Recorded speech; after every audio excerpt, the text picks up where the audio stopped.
Gisuportaan sa kagamhanan sa lalawigan sa Sugbo ang Chikiting Ligtas Immunization Activity sa Department of Health kontra tipdas, rubella ug polio ug opisyal kini nga gilaunch ni adtong Enero 29 sa lungsod sa Konsolasyon.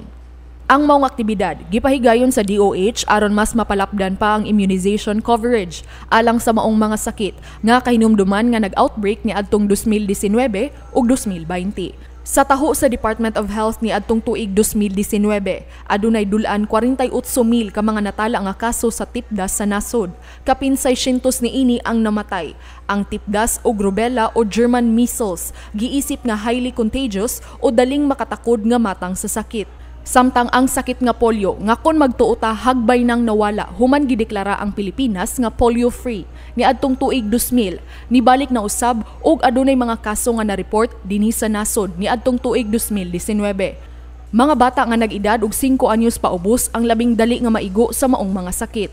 Tungod niini, mipahigayon og mass immunization ang DOH batok sa tipdas, rubella ug polio ni adtong tuig 2020. Apan matod ni Provincial Health Office Chief Dr. Cristina Yango nga tungod sa mga gipatuman nga lockdown tungod sa COVID-19, nahunong ang immunization sa mga kalungsuran. Karong tuiga ipadayon sa DOH ang phase 2 sa maong mga pagbakuna. Mato ni Dr. Jonathan Neil Erasco, hepe sa DOH 7 Local Health Support Division, nga gitinguha nila nga 95% sa mga bata nga 5 anyos paubos ang mabakunahan sa Kabisayan. Matod ni Maricel Fat, 42 anyos, mulupyo sa Tilhaong Konsolasyon, nga gawa sa pagsiguro nga makalikay sa COVID-19 ang iyang pamilya. Iya usab gisiguro nga ang iyang 4 anyos nga anak makalikay usab sa tipdas ug polio. Parang makanagsipte ang bata. Nya kuan sad kanang kayuhan ra baya sad sa bata. Dili baya kayuhan sa ginikanan sa bata baya parang malikay siya sa kanang sakit ba sa kanang tipdas. Kay na-injectan man ang akong kamagwangan ani sa una. Kompleto man sila. Manang ako sang kuanon si kaning akong kamanghuran. Sa iyang pagpamulong, si Gobernador Gwen Garcia mipasalig sa suporta sa maong programa ug mapasalamaton sa DOH nga gawas sa COVID-19. Gihatagan usab nila og pagtagad ang ubang mga sakit nga padayon nga miigo sa katawhan nga susama usab ka infectious sa COVID-19. So thank you, Department of Health, because this really is the best time and I am happy that this is nationwide. For everyone to remember,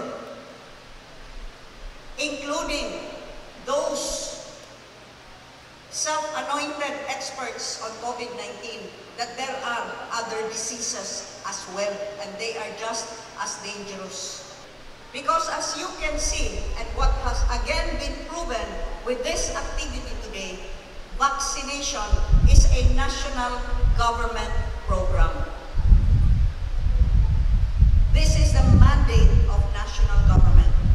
National vaccination program against the measles, rubella, and polio will truly be embraced by the entire province of Cebu, and above this all,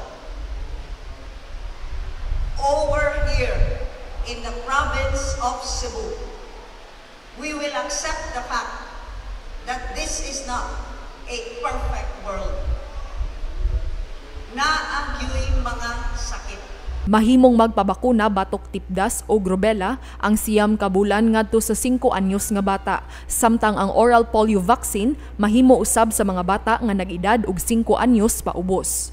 Ang immunization activity magsugod karong Pebrero 1 ngadto sa Pebrero 28 sa tibuok probinsya sa Sugbo ug mahimong magpabakuna sa mga barangay health centers o rural health units. Paula Mendoza, Balita sa Sugbo.